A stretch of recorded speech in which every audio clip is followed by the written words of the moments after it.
Baik, bismillahirrahmanirrahim. Assalamualaikum warahmatullahi wabarakatuh. Perkenalkan, nama saya Nadia Ramadhani dari kelas PJKRD dengan NIM 220301502092. Baik, untuk mempersingkat waktu, langsung saja. Pengertian moral berasal dari bahasa Latin, yaitu moralitas adalah istilah manusia menyebut ke manusia atau orang lainnya dalam tindakan yang punya nilai positif. Manusia yang tidak memiliki moral disebut artinya dia tidak bermoral dan tidak memiliki nilai positif. Mata manusia lainnya, perkembangan sosial hampir dapat dipastikan merupakan perkembangan moral, sebab perilaku moral pada umumnya merupakan unsur-unsur fundamental. Pengertian spiritualitas artinya kepercayaan pada sesuatu berada di luar diri, misalnya tradisi dan agama. Selain dengan Tuhan, kepercayaan juga melibatkan hubungan dengan individu, dengan sesama atau maupun secara keseluruhan. Spiritualitas juga kerap dikaitkan dengan pencarian jati diri dan makna hidup. Kata sifat spiritual berasal dari kata Latin spiritualis yang berarti of the spirit atau kerohanian. Karakteristik moral dan spiritual. 1. Karakteristik perkembangan moral.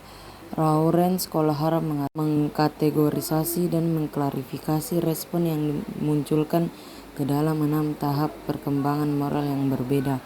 Ke-6 tahap tersebut dibagi dalam 3 tingkatan: profesional, konvensional, dan pasca konvensional. 2. Perkembangan spiritualis anak usia sekolah.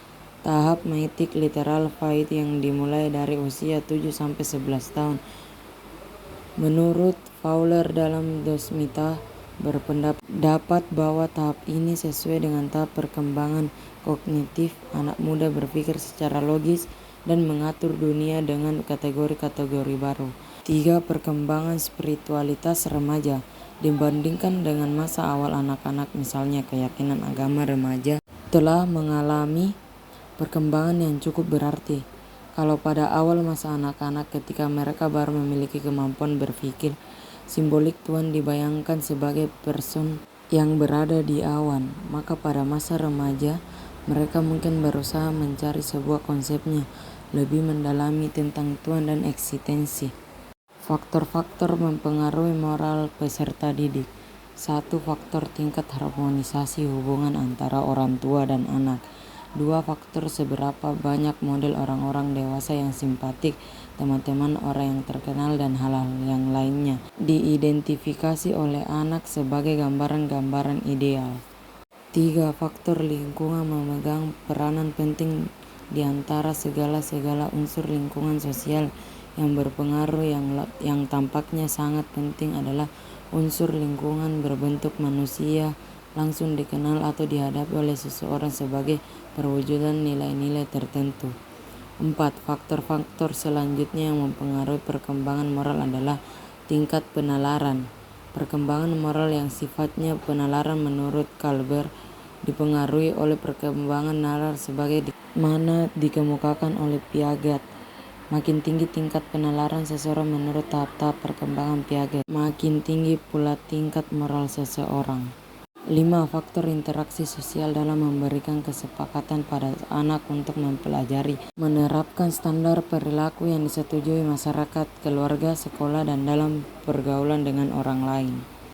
Proses perkembangan moral peserta didik.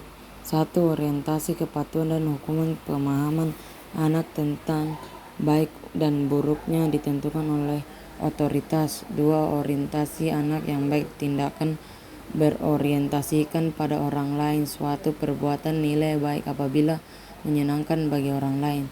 3. Orientasi kata hati. Kebenaran ditemukan oleh kata hati sesuai dengan prinsip-prinsip etika universal yang bersifat abstrak dan penghormatan terhadap martabat manusia.